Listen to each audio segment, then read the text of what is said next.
Beyond the lakes of Sung Valley lies a different ecosystem. Vast stretches of dry, semi-cultivated land shaped by seasonal rain, grazing pressure, and traditional farming. Sparse shrubs, fallow fields, and stony ground create a mosaic of habitats that support specialized bird life adapted to open terrain and limited water. These plains become especially important in winter, when migratory species join year-round residents. Together, they form a dynamic community linked by food availability, visibility, and the ability to endure heat, wind, and exposure.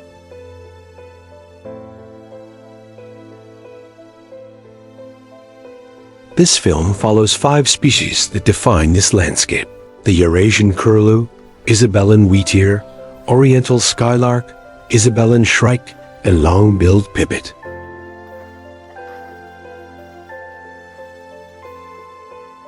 The Eurasian Curlew is the largest wader regularly visiting the valley's open lands during winter. Instantly recognizable by its long, down-curved bill, the species uses sensitive nerve endings at the bill tip to detect prey hidden beneath soil and dry turf. In Sung Valley, curlews often forage in fallow agricultural plots and open steppe-like ground rather than wetlands alone. Their diet here consists mainly of beetle larvae, earthworms when moisture allows, and other invertebrates exposed by cultivation. Curlews prefer wide visibility.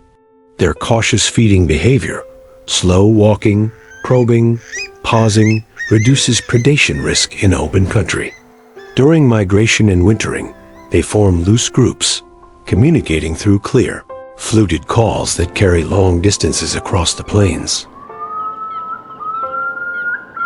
Globally, Eurasian curlews are experiencing population declines due to habitat loss and changes in agricultural practices.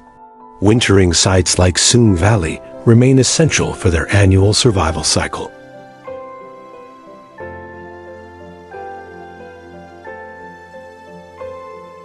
The Isabelline Wheatear is a conspicuous winter visitor of open, dry country. Often perched on small mounds or stones, it scans the ground before dropping to capture insects with quick, direct movements. This species favors sparsely vegetated plains and semi-cultivated fields, where short grass and exposed soil allow efficient foraging. Its pale, sandy plumage provides camouflage against the landscape, while its bold black and white tail pattern flashes during short flights. Isabelline wheatears frequently use burrows, often those of rodents, for nesting in breeding areas across Central Asia, reflecting a close ecological link with open ground ecosystems. Their presence in winter highlights the valley's importance as a seasonal refuge for steppe-associated migrants. In the dry fields of Sung Valley, the Oriental Skylark is more often heard before it is seen. Moving through short grass and open soil, it feeds quietly among seeds and small insects that thrive in semi-cultivated land. Unlike many birds of dense vegetation, the skylark depends on visibility. Its mottled plumage blends with the earth, providing camouflage against predators while it forages on foot. During the breeding season, males perform aerial song displays, but for much of the year, the species remains close to the ground, walking, pausing, scanning, and feeding across open terrain. Ground nests are carefully concealed among grasses or crop stubble, making the species closely tied to traditional farming landscapes, where vegetation remains low and patchy. The Oriental Skylark represents a life adapted not to height or cover, but to openness, a bird whose survival depends on space, light, and the subtle rhythms of dry land ecosystems. The Isabelline Shrike arrives as a winter predator of the open scrublands. Perching on thorn bushes or exposed branches, it hunts using elevated vantage points to scan for prey. Its diet includes large insects, small reptiles, and occasionally small birds or rodents. Like other shrikes, it may store food by impaling prey on thorns, a behavior that allows feeding over extended periods when prey availability fluctuates. Pale sandy plumage provides effective camouflage against dry vegetation and soil.